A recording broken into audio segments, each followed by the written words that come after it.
Legend से बातचीत के आज के एपिसोड में आप सभी का स्वागत है। आज हमने बात करी है इंटरनेशनल इन्वेस्टिंग के बारे में।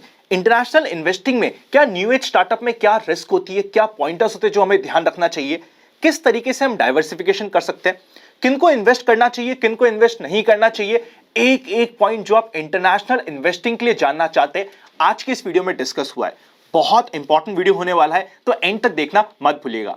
साथ ही साथ एक इंपॉर्टेंट डिस्क्लेमर आप पहले ही समझ लीजिए। अगर आपका पोर्टफोलियो का साइज बहुत छोटा है या अभी तक आपने इतना बड़ा अपना पोर्टफोलियो नहीं बना है, अभी आप इंटरनेशनल फंड को अवॉइड भी कर सकते हैं। पर आज के इस डिस्कशन को सुन लीजिएगा क्योंकि यहां पे आपको काफी ज्यादा नॉलेज लेवल पे डिस्कशन मिलने वाला है। आज हम बात करने वाले हैं साहिल कपूर के साथ, who is head of product and market strategist at DSP mutual fund.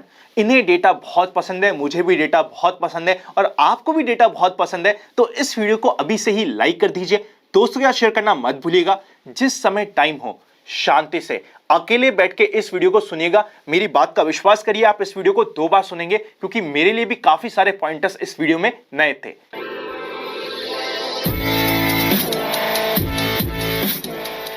Sahil sir, सबसे पहले आपका इन्वेस्ट आज फॉर कल की फैमिली में वेलकम है सर, स्वागत है। Thank you Anand, thank you for having me again. Sir, सबसे पहले समझते हैं कि इंटरनेशनल फंड्स क्या होते हैं। सेकंड, इसी से रिलेटेड एक ही क्वेश्चन है कि हमें इंटरनेशनल फंड में इन्वेस्ट करने की क्या एक्चुअली रिक्वायरमेंट है, क्या एक्चुअली कोई डाइवर्सिफिकेशन होता है। क्योंकि हम यूजुअली क्या देखते हैं, जैसे कि कल यूएस मार्केट टूटा तो इंडियन मार्केट भी टूट गया। तो अगर ऐसा ही होना है और अगर सेम ही सिचुएशन है तो मैं इंटरनेशनल फंड के पास क्यों जाऊं? मेरा तो इंडियन फंड से भी काम हो सकता है ना। श्योर आनंद, बहुत बढ़िया क्वेश्चन है और इसके बारे में बहुत सोचना भी चाहिए जब इन्वेस्ट करें। तो पहला, जो इंटरनेशनल फंड्स हैं वो इंटरनेशनल इक्विटी मार्केट्स में या फिर अदर एसेट क्लास में जाके इन्वेस्ट करते हैं। जैसे हम देखते हैं डाउ जोन्स इंडस्ट्रियल एवरेज है या S&P 500 है या फुटसी है यूके का, है ना, जर्मनी का डैक्स है। तो अगर किसी भी इंडेक्स को जाके ट्रैक करते हैं तो वो एक इंटरनेशनल इंडेक्स फंड्स बन जाते हैं। तो जिस तरह निफ्टी इंडेक्स फंड होगा, या फिर एक्टिव फंड्स भी होते हैं जो जाके वहां की स्ट्रेटजीज में इन्वेस्ट करते हैं, वहां के लोकल म्यूचुअल फंड्स या अलग तरह की स्ट्रेटजीज में। तो ये इंटरनेशनल फंड्स हैं। इनके अंडरलाइंग इक्विटी की जगह और भी कुछ हो सकता है ना, जहां पे वो जाके दूसरी एसेट जैसे रीट्स हैं या गोल्ड है, डिफरेंट एसेट क्लास में जाके इन्वेस्ट करते हैं। इस समय आई थिंक मोस्टली जो डेट फंड्स है, रेगुलेशंस के अकॉर्डिंग भी जो इक्विटी फंड्स हैं, they are the more prevalent ones. और बाकी एसेट क्लासेस में lot of regulations which have to be adhered to. Second, आपका बहुत इंपॉर्टेंट क्वेश्चन कि अगर निफ्टी भी गिर रहा है, वो भी गिर रहा है, तो क्यों करें इसको, है ना। तो डे टू डे बेसिस पे दिखता है। मैं एक आपको छोटा सा एक एग्जांपल देता हूँ। There is something called as a Mohs law, MOHS, है ना, मोज लॉ, व्हिच टेल्स अस कि कोई चीज कितनी हार्ड है ना। तो मैं आपको एक डेटा दिखाता हूँ which will showcase how what I am telling you very quickly. If you can allow me to share screen, graph देखेंगे अपनी स्क्रीन पे। इसमें आप देखेंगे वर्ल्ड वाइड ये जो रेड डॉट्स हैं, ये यहाँ पे कॉपर प्रोड्यूस होता है, और ये जो ब्लू डॉट्स हैं टिन प्रोड्यूस होता है। ये दो बहुत ही अलग अलग तरह के मेटल्स हैं, अलग अलग जगह पाए जाते हैं, साथ में नहीं मिलते हैं कहीं पे भी। और अगर आप मोज स्केल देखोगे, जो हार्डेस्ट नोन सब्सटेंस है वो डायमंड है और उसका नंबर होता है 10। टिन जो है वो बहुत सॉफ्ट होता है, उसका नंबर है 1.5 ऑन मोज स्केल ऑन इट्स हार्डनेस, है ना, 1.5। Copper is at 3। तो अभी थॉट प्रोसेस ये आया है एक साइंटिस्ट को कि अगर मैं टिन और कॉपर को मिक्स कर दूंगा तो क्या होगा। तो लॉजिकली हम सोचते हैं कि 1.5 और 3 को मिक्स करेंगे तो शायद हम 4.5 पे पहुंच जाएंगे, राइट, या फिर हम 1.5 और 3 की एवरेज पे पहुंच जाएंगे। लेकिन ऐसा नहीं होता है। When you mix tin and copper, you reach 6 on Mohs scale of hardness. So it is much more effective. ठीक है। So the idea what I'm saying is that when you mix two different asset classes, जिनके आपस में correlation जो है वो बहुत different है, you get to a point which is very different from the original asset class. तो मेरे ख्याल से ये एक डाइवर्सिफिकेशन का बहुत ही इंपॉर्टेंट पैरामीटर है। और इसमें मैं आपको एक और डेटा पॉइंट दिखाता हूँ which could be very interesting. Yes, so if you look at your data on your screen, Nifty 50 total return index ये ब्लू लाइन है, और S&P 500 टोटल रिटर्न, ये बोथ INR है, दोनों INR रिटर्न है, ये पर्पल लाइन। तो आप ये देखें इन दोनों का जर्नी कितना अलग है। 2004 से 2008 में निफ्टी बहुत बड़ा आउट परफॉर्मर है, जबकि S&P कुछ ज्यादा नहीं कर रहा है। और उसके बाद अगर आप देखेंगे S&P का जो रैली है 2009 के बॉटम से बहुत ही शार्प है, जबकि निफ्टी 2011 से 2014 तक कुछ ज्यादा नहीं करता है ना। इस पीरियड में निफ्टी में कुछ ज्यादा नहीं हो रहा है। लेकिन एक इंपॉर्टेंट फैक्ट क्या है कि ये जब इन दोनों को आप 50-50 पोर्शन में ऐड करते हो तो आपका इवेंचुअल रिटर्न दोनों से ज्यादा है। तो आप देखिए ये एक तरह पे टिन और कॉपर की तरह ही है, जहाँ पे निफ्टी का रिटर्न सिंस इंसेप्शन जो मैंने डेटा लिया है 13.6% केगर है, S&P का 12.7% केगर है, लेकिन जब दोनों को आप ऐड करते हैं आपका पोर्टफोलियो केगर 13.9 हो जाता है। So the idea is कि by using diversification, what you're doing is you are reducing your volatility, you are increasing the chances of making higher returns if you pick the right asset class. So diversification, I think, is a very good idea, particularly international diversification. Sir इसमें एक और interesting data point जो मैं study करता हूं, अगर हम 10 years की साइकिल स्टडी करते हैं पिछले 50 इयर्स में, हम ये देखें कि जो भी एसेट क्लास, जैसे अभी हमने यूएस मार्केट को पिछले 10 साल में बहुत आउट परफॉर्म करते हुए देखा है, पास्ट में भी हमने ये देखा है कि जो भी एसेट क्लास 10 साल के लिए आउट परफॉर्म कर जाती है वो अगले 1 या 2 डेकेड के लिए शांत हो जाती है। ये सेम हुआ था जापान के साथ, स्टार्टिंग हुई थी जापान के साथ, फिर वापस यूएस मार्केट था, फिर इंडियन मार्केट ने आउट परफॉर्म किया था, फिर अगले 10 सालों के लिए इंडियन मार्केट थोड़ा सा रुक गया था। जैसे अभी 2011 से लेकर 2020 तक इंडियन मार्केट ने इतना आउट परफॉर्म नहीं किया, पर इस सेम समय पे यूएस मार्केट ने आउट परफॉर्म किया है। तो क्या नेक्स्ट 10 डिकेड्स में ऐसा नहीं हो सकता है कि ये पिक्चर कंप्लीटली रिवर्स हो जाए? आनंद, हो सकता है, क्योंकि आप देखेंगे कि इक्विटी मार्केट्स में क्या होता है कि बहुत रिटर्न जो है वो फ्रंट एंडेड होते हैं, मार्केट्स आगे की रिटर्न्स को डिस्काउंट कर लेता है। लेकिन आपको इसी उसमें 2 डेटा पॉइंट और बताता हूँ। अगर आप हैंगसेंग देखेंगे 28 रिटर्न्स फ्लैट हैं, फ्रेंच कैक देखेंगे almost 25-26 returns zero negative flat, whichever data point you pick. So जो 10 ईयर साइकिल है ये सब जगह प्ले आउट नहीं होती, ये अपरेंटली प्ले आउट हो रही है कुछ एसेट क्लासेस में जो कि हमारे लिए एज एन इंडियन इन्वेस्टर बहुत इंपॉर्टेंट है और हम उसको देखते हैं, तो हमें लगता है कि ये डेटा बहुत ही क्रूशियल है और कुछ हद तक वो प्ले आउट भी हुआ है पिछले 20 साल में, पर्टिकुलरली जगह जो पीरियड मैंने भी आपको दिखाया 2000 से 2010 और 2010 से 2020, it has played out. But I think इसके रीजन जो है और डीपर हो सकते हैं। कुछ ऐसे जैसे चाइना है, 2006 में इंडेक्स टॉप आउट हुआ, चाइना मेलन इंडेक्स आज तक 50% नीचे है उससे, right? So I think it has lot of more reasons to it rather than a decadal trend. So of course it is one of the inputs. So हमें ये we have to go deeper. That is my answer. You have to go deeper and understand कि आप किस asset में और कहाँ invest कर रहे हैं। जैसे एक छोटा डेटा पॉइंट और बताता हूँ, अगर आप यूएस की मार्केट से फैंग स्टॉक्स को हटा दो, फैंग मैन जिसको बोलते हैं, तो उसके रिटर्न्स इंडिया से भी कम है, राइट? तो आपको diversification would not have help if you had not use those stocks, right? So it is all about what you're doing. You have to dig a little more deeper.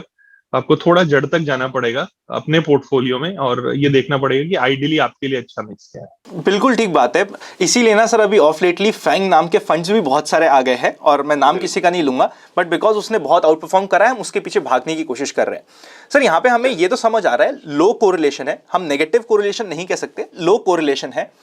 तो क्या ये जो international fund में investing होती है हर एक investor के लिए होती है? कौन से इन्वेस्टर को करनी चाहिए? किन के लिए एक्चुअली यूजफुल हो सकती है? हालांकि आनंद, ये सवालों का जो जवाब है एक फाइनेंशियल एडवाइजर मेरे से बहुत बेहतर दे सकता है, लेकिन मेरी अंडरस्टैंडिंग ये है कि अगर आपके पास एक साइजेबल पोर्टफोलियो है और आपकी रिस्क डिफाइंड है, और आपके पास जो पोर्टफोलियो रिटर्न्स हैं आपके गोल बेस्ड हैं, तो आई थिंक इंटरनेशनल डाइवर्सिफिकेशन आपकी वोलेटिलिटी को कट कर सकता है। तो मेरा मानना है कि एंट्री पॉइंट इन्वेस्टर जो हैं who have just started in the market, who are just learning how to invest, they might be better off playing, let's say, an index fund or similar and simpler strategies rather than directly going for an international fund. तो जो निवेशक long term है, थोड़ा sizeable portfolio बना चुके हैं और जिनकी अंडरस्टैंडिंग मार्केट को लेके बन चुकी है कि मार्केट में कितनी वोलेटिलिटी होती है, आई थिंक ये कुछ स्ट्रैटेजीज जो है इंटरनेशनल स्ट्रैटेजीज उनके लिए आइडियल है। बट धीरे धीरे मेरा ये भी ओपिनियन बनता जा रहा है कि बहुत सारे जो नए बिजनेसेस आज दुनिया में हैं वो इनकी रिप्रेजेंटेशन इंडिया में नहीं है, बहुत वीक है। तो अदर देन 2020 के जो कुछ न्यू आईपीओ आए हैं, उनके अलावा अगर आप देखेंगे न्यू बिजनेसेस की रिप्रेजेंटेशन इंडिया में नहीं है स्टॉक एक्सचेंजेस पे। तो अगर आप उसमें पार्टिसिपेट करना चाहते हैं तो आपको ग्लोबल जाना ही पड़ेगा। सर इसमें जब ग्लोबल हम जाते हैं, इसमें एक और पॉइंट ही आता है दिमाग में हमेशा कि हमें सबसे पहले इंडिया में क्या गवर्नमेंट करेगी, क्या पॉलिसीज आएगी, क्या इंपैक्ट होगा, क्या वॉलेटिलिटी रहेगी, इसको समझने में ऑलरेडी इतना टाइम लग जाता है, उसको हम समझ पाते नहीं है ढंग से। हम अब ये इंटरनेशनल रिस्क अपने सर पे एक और ले ले तो कहीं ये कुछ ओवरडू तो नहीं हो जाएगा हमारे लिए? देखिए, अगर आप एक डायरेक्ट इक्विटी इन्वेस्टर हैं तो ये क्वेश्चन आपके लिए बहुत ही इंपॉर्टेंट है जो आपने पूछा, और मोस्ट लाइकली आपको एब्सटेन करना चाहिए. Going and directly investing in direct equities is a specialist job. You will have to understand the risk and the fundamentals of the company and also the country, right? लेकिन अगर आप funds के through जाते हैं और आपके पास एक underlying active manager है जो ये काम आपके लिए कर रहा है, तो मुझे लगता है कि वो रिस्क आप कुछ हद तक मिटिगेट कर देते हैं. So then you have to understand which asset class you are choosing and which probably what kind of country you want to choose. I think those two are the questions that you will answer. And rest of it you have to do your own due diligence कि आप जिस manager के through जा रहे हैं they should be able to mitigate all the other kind of risk. Very valid point and interesting point sir. इसी में ना जैसे इंटरनेशनल मार्केट में अपनी रिस्क कम करने के लिए फंड ऑफ फंड्स का एक कंसेप्ट आता है. सर सबसे पहले फंड ऑफ फंड क्या होता है, क्योंकि ये कंपैरेटिवली हमारे लिए थोड़ा सा नया हो सकता है काफी लोगों के लिए. सो फंड ऑफ फंड का कंसेप्ट क्या होता है? सो आनंद, फंड ऑफ फंड्स एक सिंपल कॉन्सेप्ट है जिसमें जैसे मैं एक निवेशक हूँ और मैं एक इन्वेस्टर हूँ. मैं एक एएमसी के पास जाता हूँ, एसेट मैनेजमेंट कंपनी. मैं एज एन इन्वेस्टर उस एएमसी की एक स्कीम में निवेश करता हूँ. वो एएमसी जो वो स्कीम है, अगर उसका नाम फंड ऑफ फंड है जिसके बारे में बात कर रहे हैं, उसकी जो वो फंड है, वो म्यूचुअल फंड जो है, वो जाके एक इंटरनेशनल म्यूचुअल फंड में या इंटरनेशनल स्ट्रेटजी में इन्वेस्ट करेगा. सो दो लेयर है.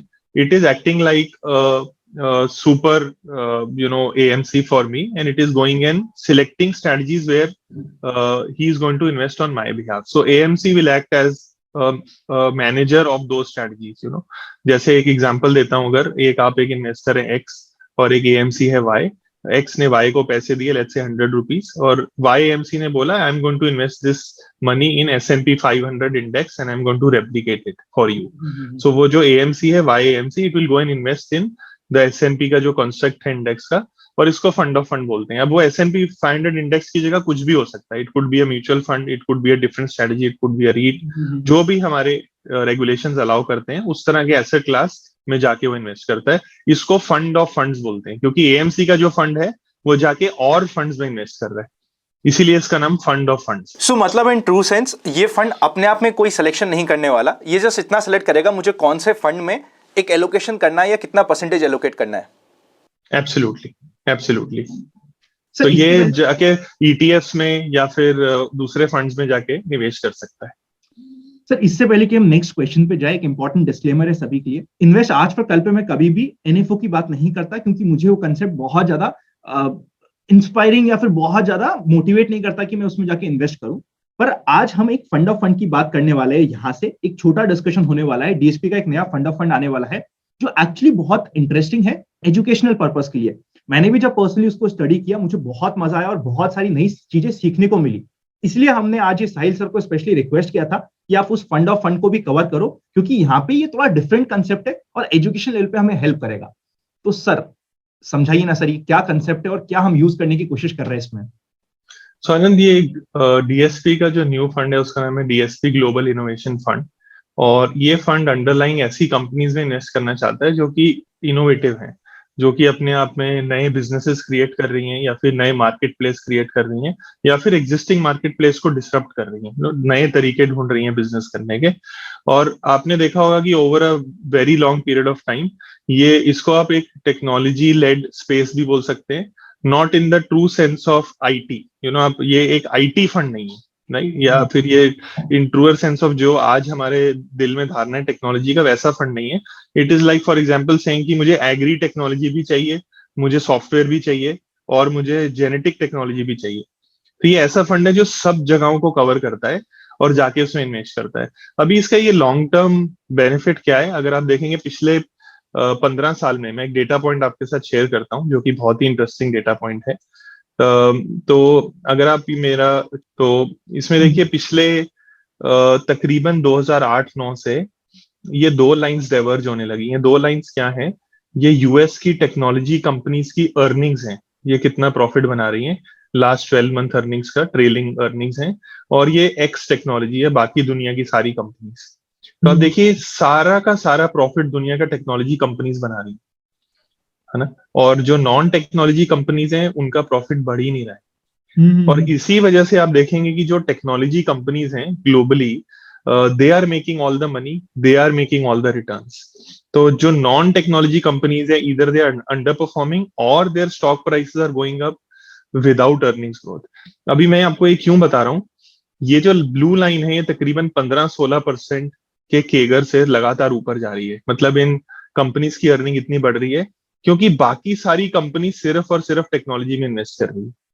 आज auto companies new EV infrastructure में इन्वेस्ट कर रही हैं, इंफ्रास्ट्रक्चर कंपनीज न्यू रोबोटिक्स में इन्वेस्ट कर रही हैं, वेयर हाउसिंग कंपनीज रोबोटिक्स में इन्वेस्ट कर रही हैं, है ना। Direct financial payments and fintech companies software में इन्वेस्ट कर रही हैं। तो आप किसी भी सेक्टर में देखेंगे इन्वेस्टमेंट का बेनिफिट जो है टेक्नोलॉजी को हो रहा है, इन कंपनीज का केपेक्स टेक्नोलॉजी खा रहा है, और ये टेक्नोलॉजी हर सेक्टर में, राइट। आइडिया ये है कि हमें ऐसा एक लॉन्ग टर्म सॉल्यूशन पैदा करना है जो इस ट्रेंड को कैप्चर कर सके। तो ग्लोबल इनोवेशन फंड जिसकी मैं बात कर रहा था, उसके अंदर कुछ ऐसे 3 डिफरेंट तरह के बिजनेसेस हैं जो कि इस ट्रेंड को कैप्चर कर सकते हैं। पहले एक को हम बोलते हैं डोमिनेटर्स, ऐसी कंपनी जो बड़ी हैं, जैसे हमने पहले फैंग स्टॉक्स का नाम लिया, कुछ उनमें से जो डोमिनेट करती हैं, फ्री कैश फ्लो बनाती हैं, या उनका मार्केट शेयर बहुत हाई है, जैसे टेस्ला का 81% मार्केट शेयर है ईवी मार्केट में। दूसरी तरह की ऐसी कंपनी जो एनेबल करती है, जैसे एक सॉफ्टवेयर कोड राइटर। अगर जैसे उबर एक बिजनेस है जिसको लोगों को टैक्सी प्रोवाइड करना है, सो पहले क्या होता था, आप एक टैक्सी ड्राइवर को फोन करते थे, अगर आपको याद होगा, प्रायर टू उबर, और वो आपके पास आता था। आज क्या है, आपके पास मोबाइल फोन है, टैक्सी ड्राइवर के पास मोबाइल फोन है, उसको मालूम है आप कहाँ हो, आपको मालूम है वो कहाँ है, और दोनों को पता है आपको कहाँ जाना है। तो the technology can create a direct connection, right. So ऐसे कुछ कंपनीज है जो ये कोड लिखती हैं, और उन कंपनीज की प्रॉफिटेबिलिटी बहुत हाई है, इनको हम एनेबलर्स बोलते हैं, राइट। और ये आपको सॉफ्टवेयर भी प्रोवाइड कर सकती हैं, हार्डवेयर प्रोवाइडर हो सकते हैं जो सेमीकंडक्टर चिप्स प्रोवाइड करते हैं। और तीसरी तरह की कंपनीज हैं जो डिसरप्ट कर रही हैं, नए नए बिजनेस लेके आ रही है। जैसे एक प्राइम एग्जांपल देता हूँ, हमने कई जगह देखा होगा, there are request for 20 crore gene therapy, 10 crore injection, social media पे बहुत वायरल होता है ना। ये जो कुछ थेरेपीज हैं पिछले 4 से 5 साल में प्रेवलेंट हुई हैं, इनफैक्ट 2020 का नोबेल प्राइज भी इसी थेरेपी के लिए मिला था। ये जीन टेक्नोलॉजी इसको बोलते हैं। तो ये नई डिसरप्शन क्रिएट कर रहा है। जैसे सिकल सेल एनीमिया एक सिकनेस है, अगर जीन थेरेपी के थ्रू से क्योर किया जाए तो वो अगली जनरेशन में भी पास ऑन नहीं होता, right. So it is like playing God, with medicine. And so ऐसे सेक्टर्स में अगर आपको एक्सपोजर चाहिए तो ये 3 तरह की कंपनीज, डोमिनेटर, एनेबलर और डिसरप्टर, ये इस फंड का भाग बनेंगी तकरीबन इक्वल वेट प्रोपोर्शन में, जिसकी वजह से ये फंड का कॉन्स्ट्रक्ट बहुत स्ट्रांग हो जाएगा। हमें लगता है जो मैंने 15 से 16% अर्निंग ग्रोथ की बात की, ऐसी अर्निंग ग्रोथ फ्यूचर में भी पॉसिबल है, क्योंकि ये ट्रेंड अभी एक्सेलरेट हो रहा है। सो आनंद, ये एक रफ स्ट्रक्चर है जो इसकी अंडरलाइंग पिनिंग है, और इसके ये भी एक फंड ऑफ फंड है which is eventually going to invest in different strategies going forward. Sir, इसमें इससे पहले कि हम फंड ऑफ फंड पे जाए, 2 इंपॉर्टेंट क्वेश्चन आते हैं।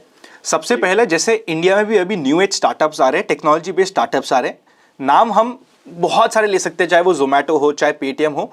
हमें ये रियलाइज हुआ है कि इंडियन मार्केट अभी तक उस मेच्योर्डनेस के लिए रेडी नहीं है कि ऐसी कंपनी जो लॉस बना रही हो पर टेक्नोलॉजी पे हो, हम उसमें इन्वेस्ट करके होल्ड कर सके। अभी हमारे में वो मेच्योरिटी नहीं है, वो मार्केट में इन स्टॉक प्राइसेस में हमें दिखना स्टार्ट हुआ है धीरे धीरे। तो क्या जिन कंपनीज में हम यहाँ पे इन्वेस्ट कर रहे हैं उस मार्केट में या उस पर्टिकुलर प्लेस में मेच्योर्डनेस आ चुकी है? सेकंड, जो इससे बिल्कुल रिलेटेड क्वेश्चन है वो ये कि 1999-2000 में भी हमने देखा था कि सेम कंपनी ने बहुत अच्छी अर्निंग दी थी, जितनी भी टेक बेस्ड कंपनी थी वहां पे भी अर्निंग आना स्टार्ट हो गई थी टेक्नोलॉजी बेस्ड कंपनीज की।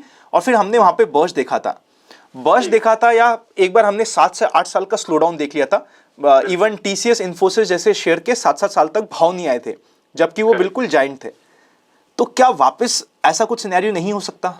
अनंत, ये बहुत ही इंपॉर्टेंट क्वेश्चन है, और जब हम इसे डिजाइन कर रहे थे फंड को तो हमने बार बार इसके बारे में सोचा, है ना, क्योंकि ये इतना इंपॉर्टेंट है। जैसे मैं ये पॉइंट जो आपने बोला उसको रिपीट करता हूँ, that if you had invested in software in IT 2000 में, तो 8 से 9 साल लग गए आपको ब्रीके में उन्होंने। ये बहुत बड़ा रिस्क है। अभी जब हम इनोवेशन इन्वेस्टिंग करते हैं तो 3 रिस्क हैं जिसे हमें मिटिगेट करना पड़ेगा। पहला तो थीमेटिक रिस्क, जो आपने बहुत ही क्लियरली आइडेंटिफाई किया, उसको मिटिगेट करने के लिए आपको क्या करना पड़ेगा, आपको डिफरेंट सेक्टर्स में जाना पड़ेगा। You can't stick to one sector, है ना। तो मैं आपको डेटा दिखाता हूँ जो फंड के बारे में हम बात कर रहे हैं। It is going to semiconductors, it is going to software, it is going to interactive media, biotechnology, e commerce, payments and fintech, mobility, and there is robotics in others. So it's a very very well diversified fund, और ये किसी एक sector पे dependent नहीं है. तो ऐसा हो सकता है कि इकोनॉमी का एक पार्ट अच्छा नहीं कर रहा हो, लेकिन शायद बायोटेक अच्छा कर रहा हो उस समय, शायद रोबोटिक्स अच्छा कर रहा हो. So it is going to offset a lot of pain points which we can get from one theme, right? और दूसरा इंपॉर्टेंट पॉइंट जो आपने मेंशन किया कि ये जो कुछ कंपनीज है लॉस मेकिंग है, जिसमें क्या हमारी मार्केट्स मैच्योर है या नहीं है, एक बहुत ही की डिफरेंशिएटर मैं आपको बताता हूँ. बहुत सारे डिसरप्टिव बिजनेसेस जो हैं वो लॉस मेकिंग होते हैं. तो मैंने आपको तीन डिफरेंट सेगमेंट्स बताए. Dominators, they are highly profitable. enablers, again either they are highly profitable or they're going to turn profitable. तो तकरीबन आपका 2/3 to 3/4 of the fund falls into the highly profitable category. So this overall strategy is not dependent on loss making companies. जो disruptive segment है वहां पे हो सकता है बहुत सारी लॉस मेकिंग कंपनीज हो, राइट, जो आपने आइडेंटिफाई किया जैसे. लेकिन उन कंपनीज में भी कुछ ऐसी कंपनीज होती हैं जिनकी टॉप लाइन बहुत तेजी से एक्सेलरेट हो रही है. तो एक बड़ा differentiator between let's say bubble like scenario of 1997 to 2000 2001, वहां पे बहुत सारी ऐसी कंपनीज थी जिन्होंने ₹1 का भी सेल नहीं किया, but there stock prices went up 100 times in anticipation that they will do something. लेकिन यहाँ पे बहुत ऐसी कंपनीज हैं जिनका लास्ट 10 years का टॉप लाइन केगर 60, 70, 80% भी, राइट. जैसे कि एग्जांपल देता हूं आपको, एक कंपनी है जिसका नाम है ब्लॉक, पहले उसका नाम स्क्वायर इंक था. वो डिवाइसेस बनाता है, हार्डवेयर सॉफ्टवेयर और पेमेंट्स इकोसिस्टम में काम करता है.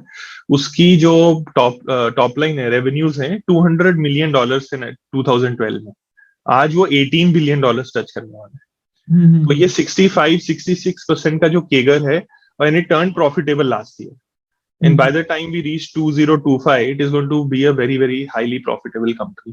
और एक और recent example देता हूँ, not from smaller companies, but from a larger company, Netflix आपने देखा होगा.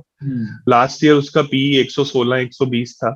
Everybody was happy about that company. Today the company's PE has come down below 33 as of yesterday's close. And a lot of people are concerned about it, right? Because earnings have caught up now. पहले 2 billion की earning पे 350 billion का market cap था, हो गया था almost. आज 5 billion की अर्निंग्स पे 175 billion का मार्केट कैप हो गया. So there is a catch up in earnings. So that's why I'm saying that many of these businesses have very strong underlying trends, both in top line and in bottom line. और एक last point आपको बताता हूँ, जो innovation companies होती हैं हम इनको जज कैसे करते हैं. अगर आप निफ्टी कंपनीज देखेंगे और उसका R&D एक्सपेंस टू सेल्स देखेंगे, 2-3% भी नहीं होगा शायद. ये जो कंपनीज हमने आइडेंटिफाई की हैं, इनका on an average R&D spend is more than 20%. So they are actually spending a lot of money in creating new businesses and trying to improve their own business segments, which creates what we call, moats, and which get the premium valuation eventually. So I think और एक दूसरा differentiator point जो आपने बोला loss making companies के लिए, ये बहुत सारी कंपनीज ग्लोबल हैं.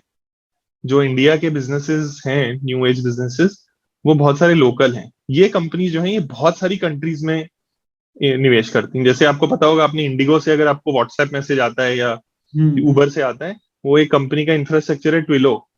शायद आपको नहीं पता होगा, या मुझे भी नहीं पता था पहले. तो वो टाइड अप है उससे, वो हमारी लाइफ में टाइड अप है ऑलरेडी, बट बहुत लोग उसमें ना तो इन्वेस्टेड है ना उस कंपनी के बारे में जानते हैं. सो it is already creating a $5 billion top line for itself, जो कि इंडिया में अभी बहुत दूर है करने. सर, इसमें टेक्निकल क्वेश्चन ये आता है, ऑल्दो वो डायरेक्टली फंड से या इन्वेस्टिंग से रिलेटेड नहीं होगा, जितने भी हमारे न्यू एज स्टार्टअप्स होते हैं उनमें टॉप लाइन तो हमें अच्छी मिल जाती है, स्पेशली ऐसे स्टार्टअप्स में जो मार्केटिंग पे बहुत एक्सपेंडिचर कर रहे हैं.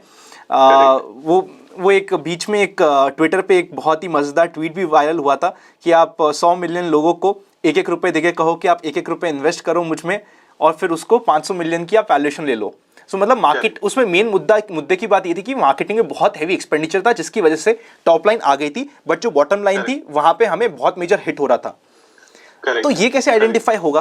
देखिए, इसके लिए आपको ऐसी कंपनी में इन्वेस्ट करना पड़ेगा जो कि प्रॉफिटेबिलिटी के नजदीक है. It is trying to create profitability. तो अगर आप ऐसी कंपनीज में निवेश करेंगे जिनको प्रॉफिटेबिलिटी या तो उनके लिए बहुत दूर है या फिर उनके बिजनेस मॉडल प्रॉफिटेबल नहीं है, तो ये प्रॉब्लम आप जरूर फेस करेंगे. तो जो फंड या स्ट्रेटजी की हम बात कर रहे हैं, उसमें ऐसे बिजनेसेस हैं जो कि प्रॉफिटेबिलिटी की तरफ बढ़ रहे हैं। जैसे मैं आपको एग्जांपल देता हूँ, एक डोरडैश एक ऐसी कंपनी है which is very similar to food tech, India में लिस्टिंग हुआ है अभी। तो अगर आप कंपैरिजन देखेंगे, DoorDash over a period of time has been able to go from I think under $300 million in sale to roughly about 4.8 to $5 billion in sale. और ये जो ये जो जर्नी है, इसमें उसके जो लॉसेस हैं, they have been curtailed below $390 million for every year. वो उससे ऊपर उसने लॉसेस नहीं किए। इनफैक्ट 22 में उसका लॉस नंबर इससे भी छोटा हो जाएगा। So for every incremental dollar in sales that it is doing, it is not losing more money, right? So eventually when it breaks even, the cash which will flow to its bottom line will be very very large. तो आपको of course differentiate करना पड़ेगा आप किस तरह के business में invest कर रहे हैं, और जो हमारा ओरिजिनल कार्डिनल फर्स्ट प्रिंसिपल है, how much you are paying for a business, eventually that will decide how much money you make, right?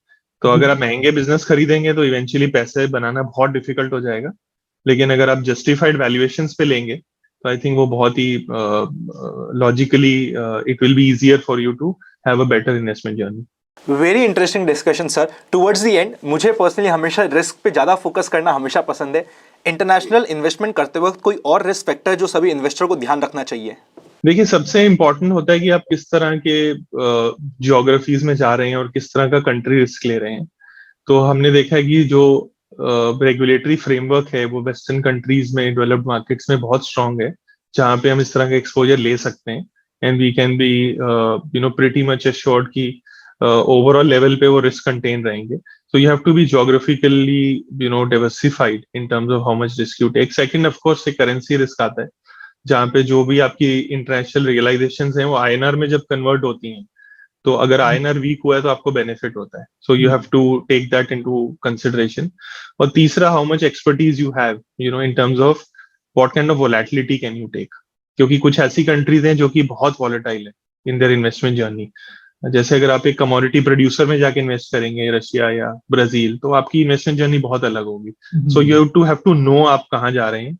I think these 3 are the key parameters. Amazing Sahil sir, thank you so much for complete discussion. यहाँ पे तो बहुत सारी चीज़ें मेरे लिए भी बहुत नई थी, बड़ा मजा आया। Thank you so much for coming on the show and discussing all of it. Thank you, Anand. Thank you for having me. I hope all the listeners and viewers will like the concept. Thank you. I am very sure, sir.